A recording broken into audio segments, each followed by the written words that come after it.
saca la levadura. Y durante 6 días comerán con ella pan sin levadura, el pan de aflicción. Entonces al pan de levadura se le llama el pan de aflicción. Dos cosas interesantes, ¿verdad? Para que te acuerdes de todos los días de tu vida de él, el día en que saliste de la tierra de Egipto. Entonces el pan sin levadura, que es el pan de aflicción, tiene que ver con el día que salió el pueblo de Dios de Israel. Entonces cada año ellos celebran eso para recordarse de la salida. Pues con prisa saliste de la tierra de Egipto, durante 7 días no se verá levadura en tu casa y en ningún lugar de tu territorio. De la carne del animal que sacrifiques en el atardecer del primer día no quedará nada hasta la mañana del día siguiente. Fíjense entonces, era una fiesta que se tenía que hacer en recordatorio, pues. Entonces, después de los versículos 3 y 4, ustedes ven ahí no hay levadura, no hay levadura.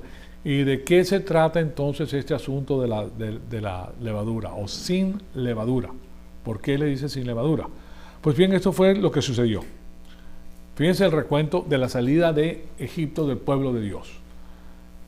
Ellos salieron rápidamente de Egipto debido a las plagas y toda la presión adicional que ellos sentían. Imagínense, ellos sabían que el faraón estaba enfurecido, que no los había dejado sacar, que había pues devastado estas plagas al pueblo de los egipcios y sentían una gran presión. Y las mujeres judías no se llevaron la masa. Ellos tenían la masa con la que ellos hacían el pan. Y en una casa judía, cuando una joven se casaba, ella tomaba la última masa de su madre y la utilizaba como semilla para todo su nuevo pan, porque esa masa tenía levadura. Entonces ese era el germinadero de la levadura que ella iba a utilizar para la nueva masa. Ponía de esa masa en su masa para hacer el pan. ¿Se dan cuenta? Entonces, de manera que existía una continuidad. La levadura pasaba de madre a hija, de madre a hija, de madre a hija, que era la que cocinaba. Entonces, lo que ocurrió en el Éxodo fue lo siguiente: no había levadura. Tuvieron que salir muy rápido y de esa manera pues hubo un quebrantamiento de lo que se había acostumbrado. Ahora tuvieron que comer el pan sin levadura. Y como recordatorio de esto, entonces, ellos ahora celebran el asunto del pan sin levadura. Entonces, ahora tuvieron que comer ese pan sin levadura por 8 días. O sea que toda la semana tenían que comer el pan sin levadura.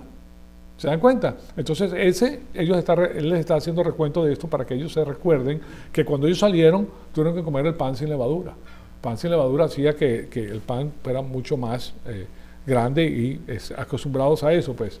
Eso conmemoraba el hecho de que ahí hubo un corte cultural con el mundo pagano. Entonces la levadura hablaba de el corte cultural con el mundo pagano, señoras y señores. O sea que el asunto de la masa sin levadura la recoge el apóstol Pablo y la utiliza como una ilustración en Corinto. Saben que los corintios era como Las Vegas de hoy día de hoy, donde ustedes van a Las Vegas. Yo he ido a Las Vegas. Y Las Vegas, eso es un desastre, Las Vegas. Tú pasas por las calles y te están dando tarjetitas de los lugares donde puedes ir a divertirte con las mujeres, o sea, todo, ahí tienes todo. Tú vas caminando y vas a todos los lugares y ves, pues, o sea, todo los placeres sensuales que te puedas imaginar, ahí está. Yo fui porque la primera vez fui me parece que fueron como 25 años atrás, fui a Las Vegas para ir a los casinos, porque mi mamá estaba aquí, a mi mamá le fascinaba eso. Entonces fui con ella, pues. Y la segunda vez fui porque había un torneo de pickleball. Entonces fui para Las Vegas. O sea, pero claro estás ahí, tú vas a ver todo lo que existe en Las Vegas. Bueno, Corinto era Las Vegas de aquella época. Eso era, ahí estaba de todas las cosas para todos los sabores y todos los colores. O sea, y tú sientes eso apenas aterrizas en Las Vegas, tú ves ese movimiento, pues, hacia allá. Entonces, pero la idea que aquí se encuentra es que esta masa sin levadura que está haciendo Pablo alusión en Corintio tenía que ver con este asunto, pues, del quebrantamiento con el paganismo. Pero la idea que aquí se encuentra es que la masa sin levadura significa la separación, un rompimiento de la continuidad que había sido establecida por mucho tiempo, solamente que ese quebrantamiento en la dieta es lo que estamos hablando. Pero yo quería que ustedes supieran eso para que sepan por qué el asunto del pan sin levadura. Porque nosotros simplemente habíamos escuchado la porción de que la levadura habla de pecado, de la desobediencia. pues los pueblos paganos eran desobedientes. Y el quebrantamiento que ellos sufrieron, pues cuando salieron es que no se llevaron la masa, no se llevaron la levadura, y ellos estuvieron comiendo pan sin levadura. Entonces ahí está el recordatorio de lo que tienen que hacer. Pues bien, no significa que el pan con levadura esté lleno de pecado. No, señor, eso no es lo que está hablando. ¿Okay? Entonces, la levadura se utiliza para muchas cosas. Se utiliza para el vino, para la cerveza, se utiliza para el pan, para muchas cosas que necesita fermentación, un proceso de fermentación. Pues bien, después de esto tenemos los versículos 5 al 8 y nos dice lo siguiente. Del 5 al 8 nos dice: no podrás sacrificar la víctima de la Pascua en ninguna de las ciudades que Jehová tu Dios te da. ¿Quién es la víctima de la Pascua del Señor? ¿Cuál es el Cordero de Dios que quita los pecados del mundo? El Señor Jesucristo. ¿Correcto? Y Él está diciendo, tú no te vas a lucrar con el Señor Jesucristo. ¿Está bien eso? O sea que aquellas personas, hay muchas personas que se meten en la religión y se convierten en pastores, no porque son cristianos, sino porque tienen mucha labia y saben que ahí hay dinero. Ahí se pueden ganar muy buen dinero, solamente predicando. Ellos leen, pero no creen en nada de lo que están leyendo. Y claro está, pues le dicen al pueblo cosas que el pueblo quiere oír, necesita oír, y ahí quedó todo. Y ellos para la casa, o se van en su avión de un lugar a otro, que vamos a hacer ¿cómo se llama? Retreat en español, ¿cómo se dice? Un retiro. Vamos a hacer un retiro en Hawái, porque Hawái está más cerca de Dios por los volcanes y todo. Todos nos vamos para allá, o vamos a hacer un crucero para tal y tal lugar para hacer un retiro. O sea, siempre andan inventando algo para irse a disfrutar de los placeres del mundo. ¿Ok? No, entonces, ¿qué utilizan como plataforma? A Jesucristo. Esa es la plataforma. Pero aquí está diciendo al pueblo de Dios: no podrás sacrificar la víctima de ninguna de las ciudades de Jehová tu Dios, solo en el lugar de Jehová tu Dios haya escogido para hacer habitar ahí su nombre, sacrificarás la víctima de la Pascua, y al atardecer, a la puesta del sol, a la hora que saliste de Egipto. La asarás y la comerás en el lugar que Jehová tu Dios haya escogido, y a la mañana siguiente podrás partir e ir a tu morada. Durante 6 días comerás panes sin levaduras. Ahí está el recordatorio. Y el 7º día habrá asamblea festiva para Jehová tu Dios, no harás ningún trabajo. Entonces fíjense que las instrucciones son específicas para el pueblo de Israel, para que ellos sepan de qué se trata. Entonces no solamente se la tienen que comer en la noche, la comida esta, 6 días no pueden trabajar, no solemnemente, pues el día exacto, no solamente el día exacto que lo tienen que hacer, sino también el tiempo exacto del día. Lo tienen que hacer en tal día y en tal hora. ¿Se dan cuenta? Ahora, imagínense que tú eres un padre o madre y todo esto toma lugar en tu casa. ¿Okay? Bueno, esto no se hace en la iglesia o en una sinagoga o en cualquier lugar. Esto se hacía en tu casa. Ahí era que sucedía todo esto. Y ahí estás, eres un padre y una madre y tus hijos están sentados ahí en la mesa y tienen curiosidad porque esto pues es algo diferente. Entonces, ellos comen normalmente por ese día. Hay una comida diferente, hay unos eventos diferentes, hay ciertas cosas que se presentan, y los niños, como curiosos que son, ¿y por qué se hace eso? ¿Y por qué no comemos esto? ¿Y por qué comemos aquello? ¿Verdad? Entonces, esto pues no se trata de una comida regular. Aquí estás haciendo cosas extrañas ese día. Y por eso ellos van a hacerte las preguntas. Los niños te van a hacer las preguntas porque generalmente son muy curiosos.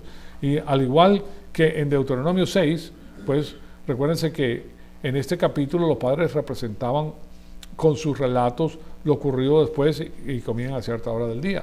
O sea que esto era un ritual que estaba hecho para entrenar al pueblo de Dios acerca de los eventos milagrosos que Dios había hecho por ellos para redimirlos. Entonces, ese niño, si el niño preguntaba por qué comemos a esta hora, el padre le contestaba porque a esa hora, a esa parte del día, salimos de Egipto por la mano poderosa de Dios. Entonces el recuento se va quedando fijo, no solamente en lo que les dicen, porque mientras más involucras los diferentes sentidos, más se te queda pegada la información. ¿Okay?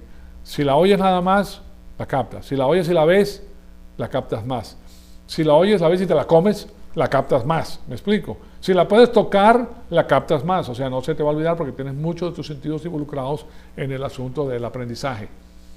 ¿Okay? Entonces ella quería que eso se le quedara grabado a los hijos de Israel para que ellos supieran de dónde venían y que era muy especial. Entonces, o sea que era una oportunidad para enseñarle al niño la historia. Ahora, ¿Qué creen que ocurría con un niño que oía esa historia y pasaba por esos rituales año tras año? ¿Qué se imaginan ustedes que pasaría? Pues les enseñaba su historia. Y eso es algo que nosotros hacemos el día de hoy, pues. Ellos sabían su historia porque la reconstruían cada año, señoras y señores, y sus padres se aseguraban de que ellos las escucharan. Entonces, desde el inicio, ellos sabían. Lo mismo debe pasar con nuestros hijos, que, por ejemplo, si nosotros enseñamos un poco de historia norteamericana, porque estamos aquí en los Estados Unidos, tú le puedes enseñar de la historia del país que saliste, pero ahora estás en los Estados Unidos, y te vas integrando al sistema norteamericano, sabiendo las bases fundamentadas que tiene. Pero hoy en día, ¿qué está haciendo las Naciones Unidas? Todos los recuentos esos están siendo echados a un lado porque ellos no quieren que nadie sepa nada acerca de su historia, porque eso desarraiga al pueblo de sus fundaciones. ¿Se dan cuenta? Y si lo hace, pues son fácil presa, no tienen de qué pegarse. Viene cualquier vendaval y se los lleva porque no tienen raíces. Entonces, de paso, pues, ellos no trabajaban durante este periodo de tiempo. Y es ahí donde vemos el costo del asunto. Entonces, no solo pierden su primogénito del ganado y de las vacas, y no solamente era un cordero en el transcurso de un año, ¿cuántos? Porque no, si tú tenías manadas no eras uno solo, ¿verdad? Si tenías varias hembras, pues cada hembra te daba ¿qué? Su primogénito para el año. Y ese primogénito era para Dios. Ahora Dios lo bendecía dándole más, 7, 8, 9, o sea, la cantidad que Él quería darles. Entonces, si tienen 15 o 20 primogénitos asistentes, pues tenían que tener suficiente persona para cuidarlos, y a esa manera las tenían que alimentar, y no las podían trasquilar si eran ovejas para sacarle lana, y no las podías lucrar, no te podías lucrar con ellas. O sea que era algo que tenía un costo para la persona que lo hacía. Esto es algo muy interesante para nosotros porque, por ejemplo, cuando nosotros venimos el día sábado a la iglesia de noche, imagínense cuántas actividades no ocurren el día sábado, ¿verdad? Tanta entretención que hay. Uf, en vez de estar aquí yo puedo estar haciendo otra cosa, ¿sí o no? O sea que nuestro tiempo está dedicado al Señor y nos cuesta dar otra cosa para poder hacer esta, ¿verdad? Como les dije yo anteriormente, hombre, preferible yo ponerme a ver televisión, ponerme a hacer otra cosa que verle la cara a ese Señor. Pero el asunto que no es la cara del Señor, es la información que se te está dando, que es la importante. Y nosotros entendemos el asunto como tal. Y nos dedicamos a conocer al Señor, que es la inversión máxima que podemos hacer en la faz de la tierra. No hay inversión más grande que conocer al Señor. Porque lo vas a amar cuando lo conoces y vas a tener la paz y la tranquilidad que solamente Dios te puede dar. Y eso es algo que no tiene precio. Entonces, no solamente pierde todas estas cosas, su primogénito, sino la ganancia que le produce, sino que además lo tiene que alimentar y en 6 días no puede trabajar.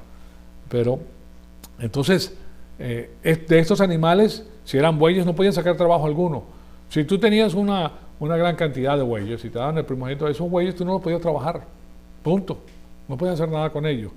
Entonces, ni siquiera los puede rasurar. O sea que hay un factor de costo y tienes que ir hasta Jerusalén donde ocurre el sacrificio. O sea que es otro costo de viaje, ¿verdad? Porque tú no te vas a ir de viaje largo sin comida para el transcurso, preparación. O sea que ahí todo el mundo tenía que prepararlo. Lo que pasa es que nosotros pues simplemente lo vimos, pero no vemos todo lo que eso incluía. Cuando ustedes van a viajar a un lugar, ¿qué tienes que hacer? Tienes que hacer las maletas, tienes que preparar las cosas, qué te vas a vestir, qué te vas a poner, qué vas a comer, a dónde vas a parar, si tienes suficiente dinero. Todo eso era más rústico en esa época.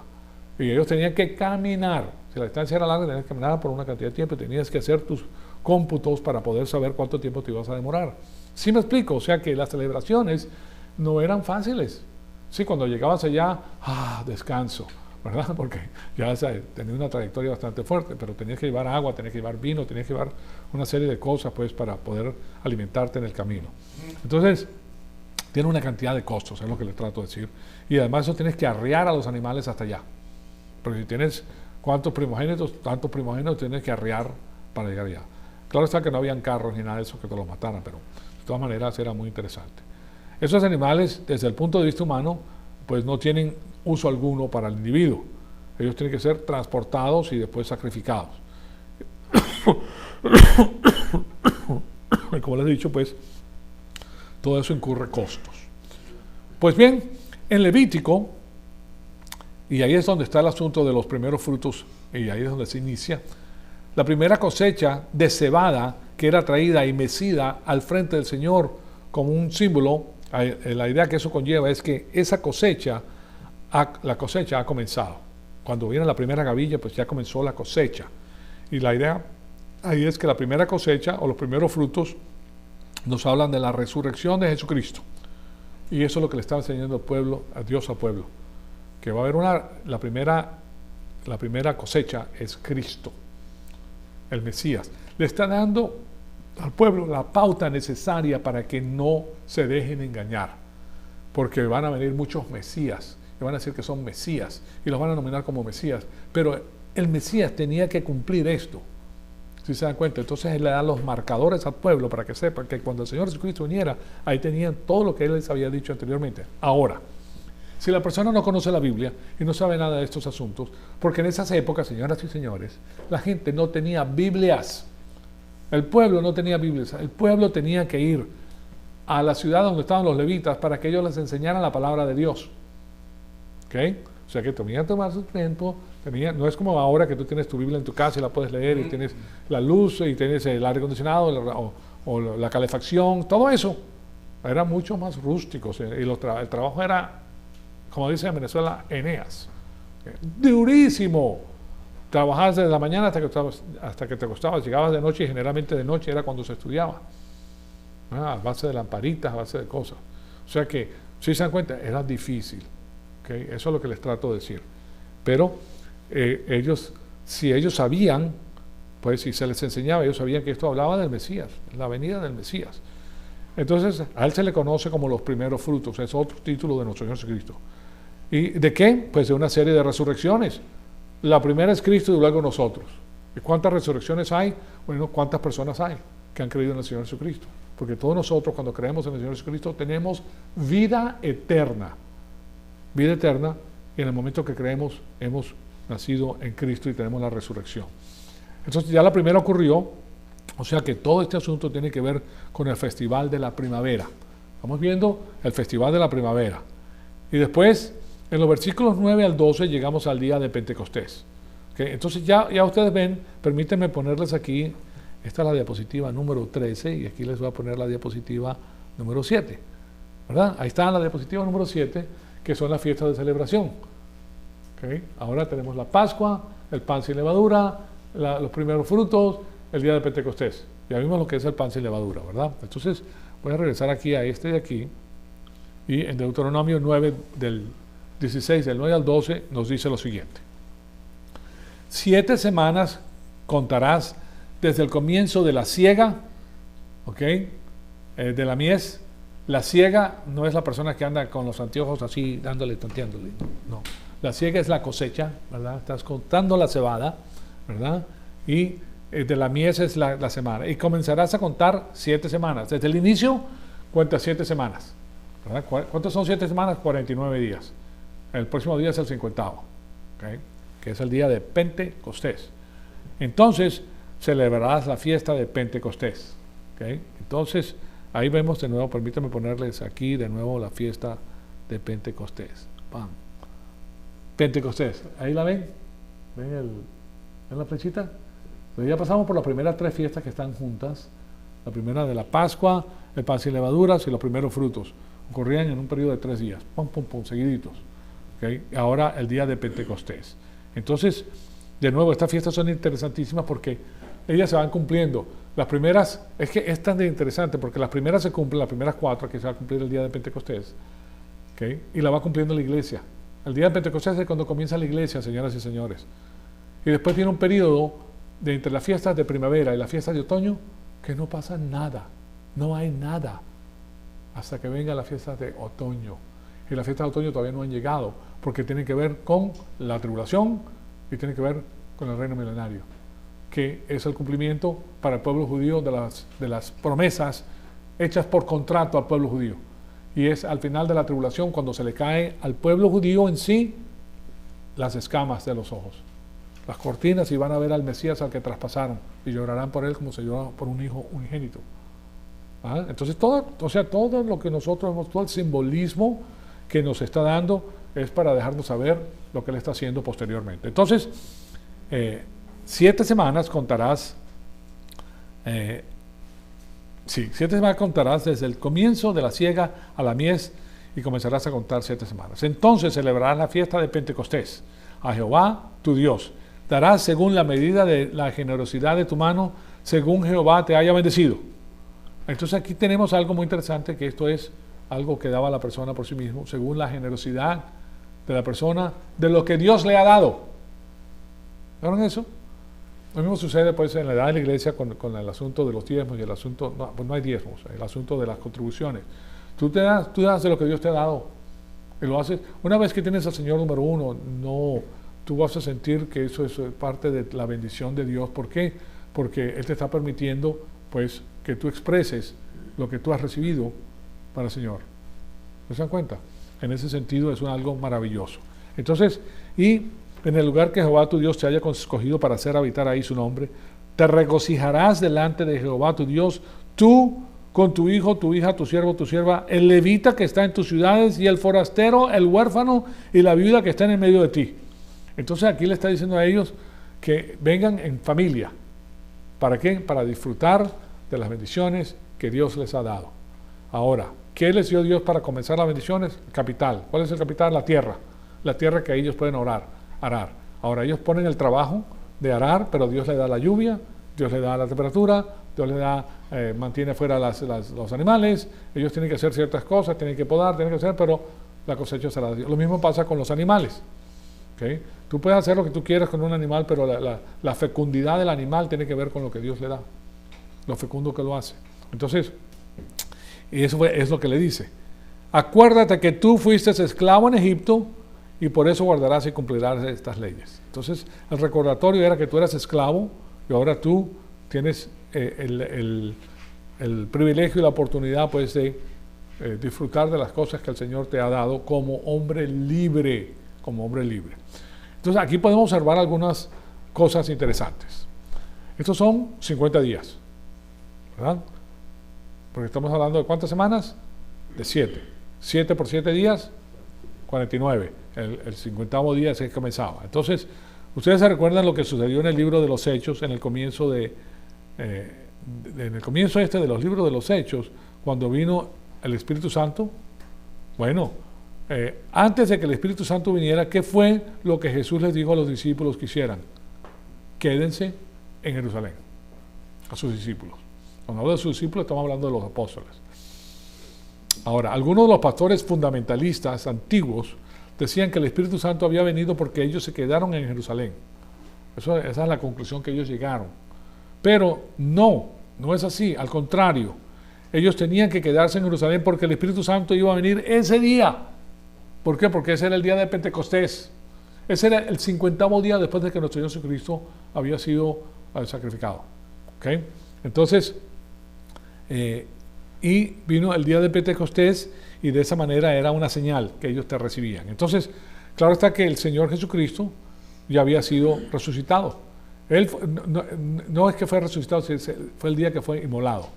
¿Okay? El día de la Pascua fue inmolado. Pasaron 50 días del día de la Pascua y ahí pasan los primeros frutos, etc. Entonces, ya había ascendido, ya estaba a la diestra del Padre y Él estaba encargado, pues estaba a la mano y ocupa el lugar alto y por eso envía al Espíritu Santo para iniciar la iglesia.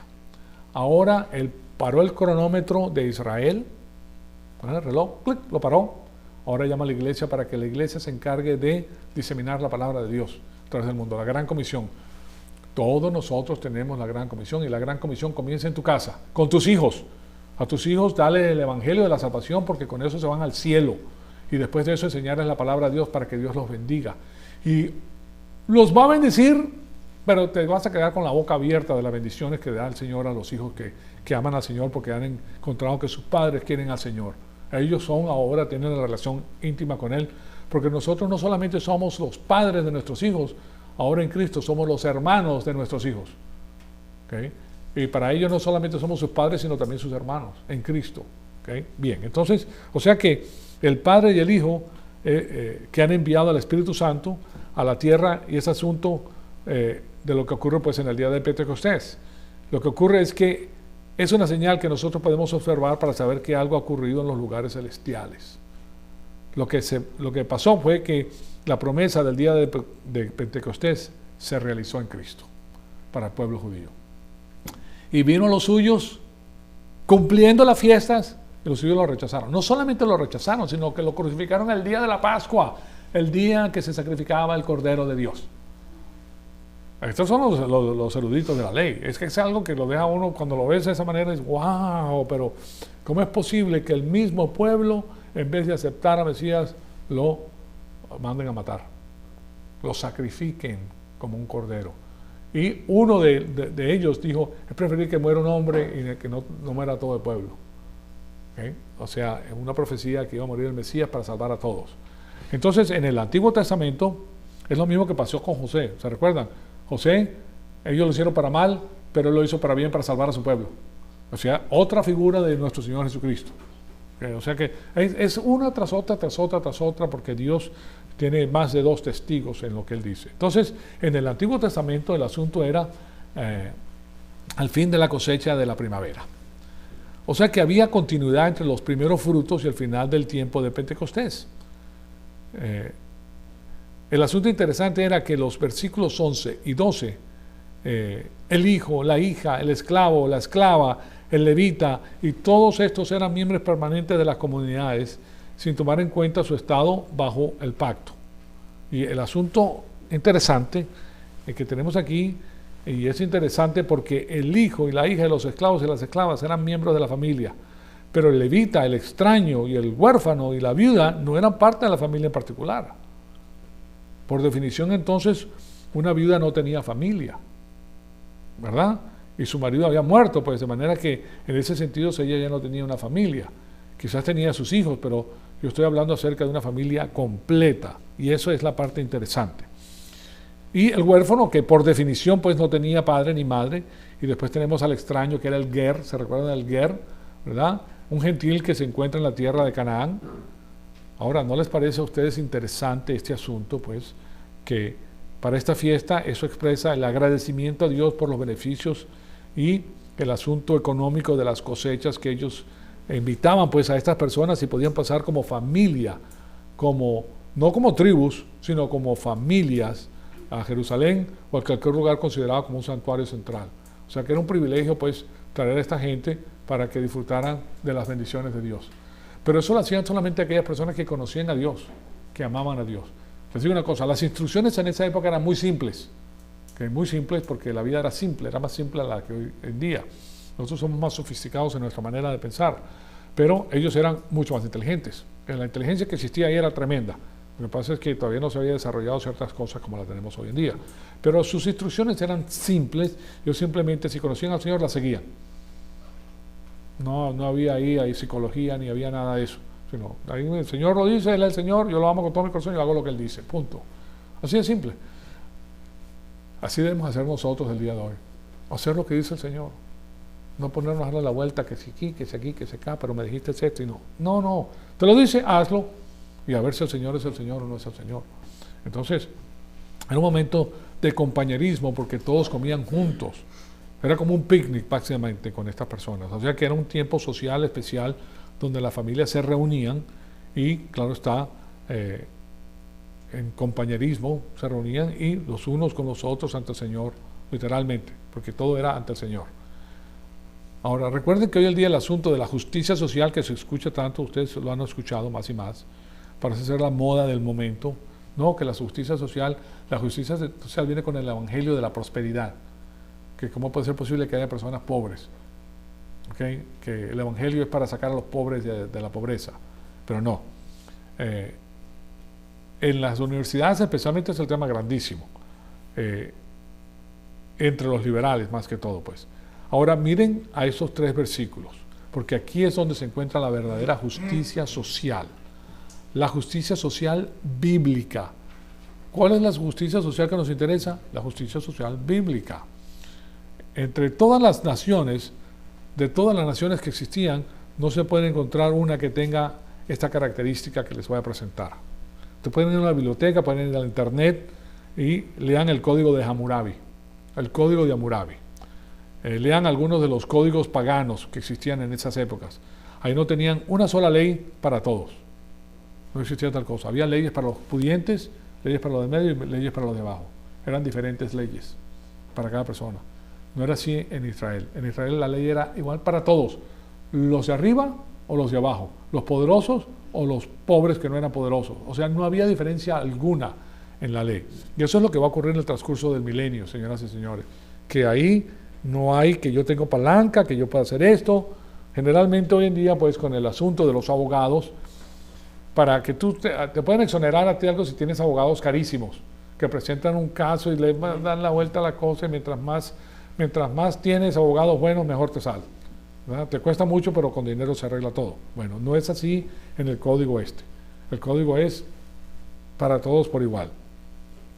Entonces, los paganos no tenían, y en el código de los samuráis no tenía una sola ley para todos. Existía la discriminación dentro del sistema legal. Ahí sí había una verdadera discriminación. Pero aquí miren lo que dice. 3 veces en Éxodos 12:49, números 15 y números 15:29, vean lo que les tengo aquí en la pantalla. Éxodos 12:49. La misma ley será para el natural y para el extranjero que vive entre ustedes. Para comenzar, no hay diferencia. Tienen que pasar por el mismo proceso todo el mundo. Segundo, en el versículo 15-16 de Números, una misma ley y una misma norma tendrán ustedes y el extranjero que resida con ustedes. ¿Okay? No hay diferencia. Y el número 15-29 dice, tanto el natural de entre los hijos de Israel como el extranjero que reside en ellos tendrán una misma ley respecto al que cometa pecado por inadvertencia.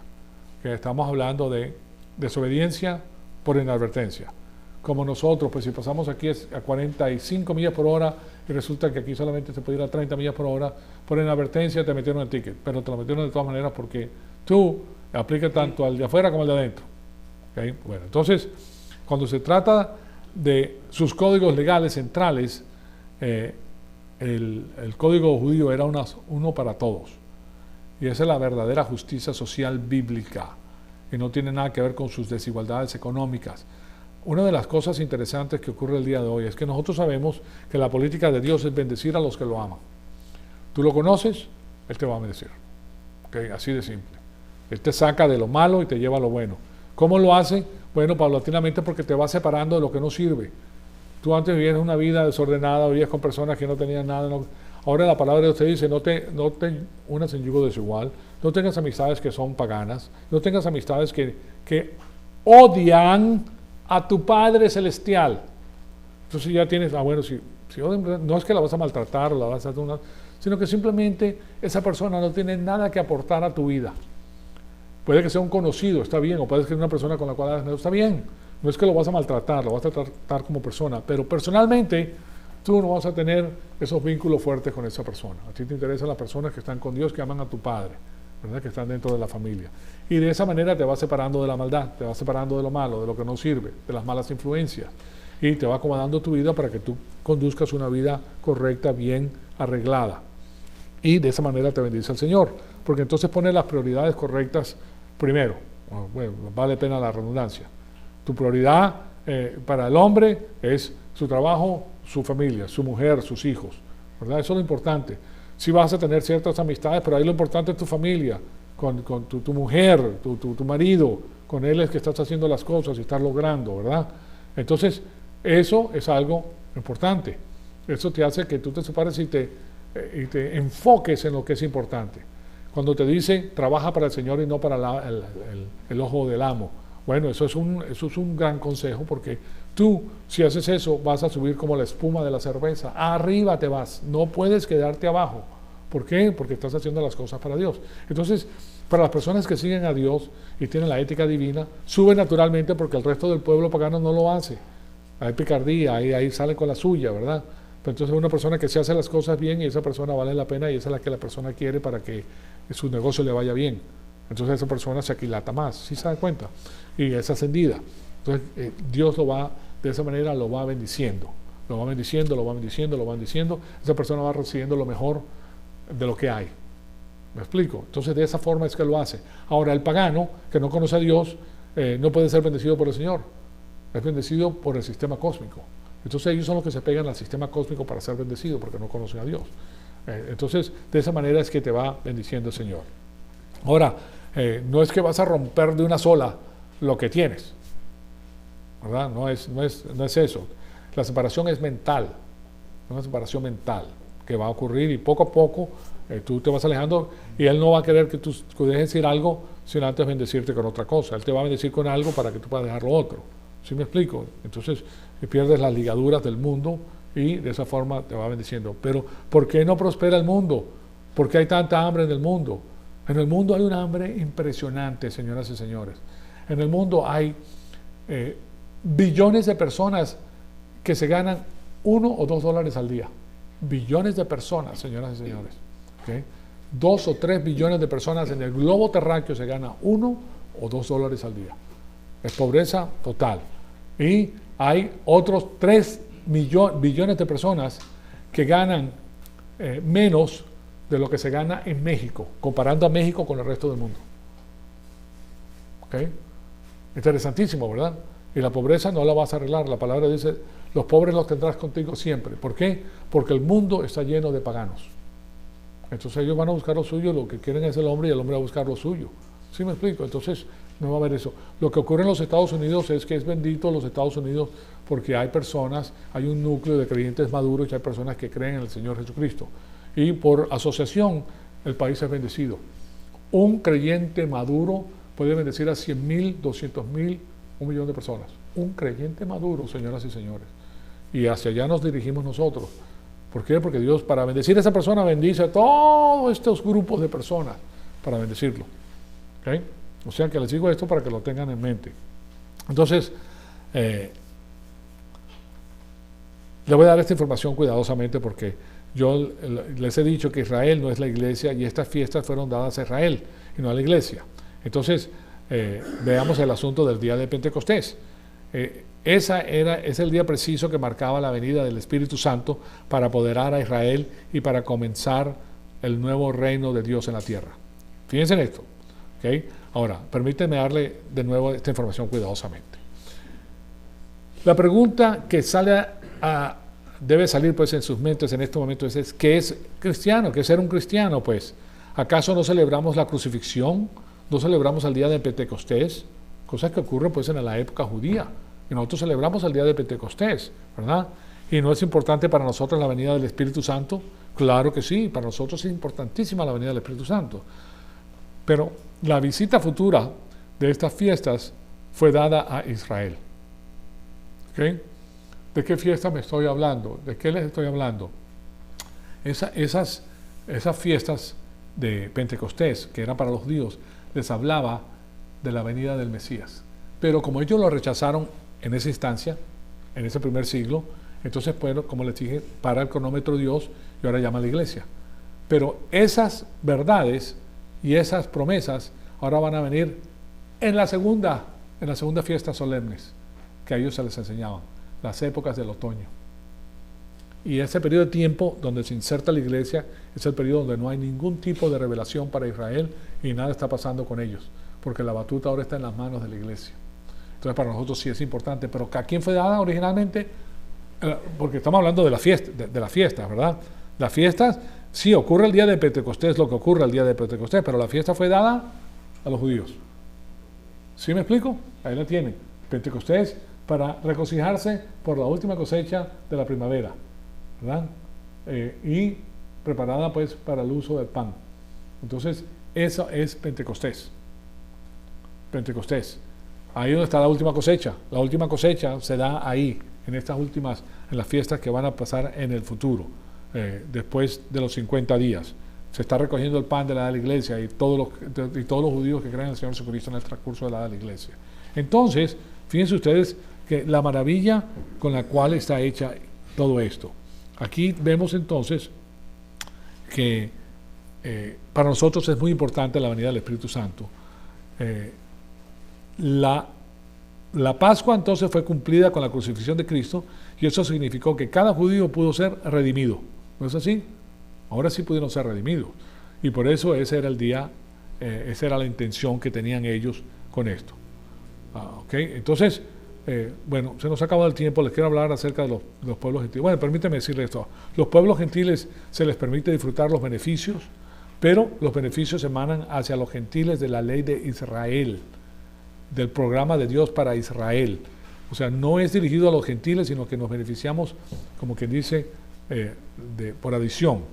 Nosotros en la edad de la iglesia disfrutamos de los beneficios de estas fiestas, pero la idea total era que estas fiestas eran de Israel, y el beneficio es de nosotros. Ahí está la bendición del pueblo gentil por medio del pueblo judío, ¿okay? Porque el pueblo judío fue escogido por Dios para proclamar estas verdades. Ahí culminamos entonces. Amadísimo Padre, te damos las gracias por la oportunidad que nos has dado de escuchar tu palabra.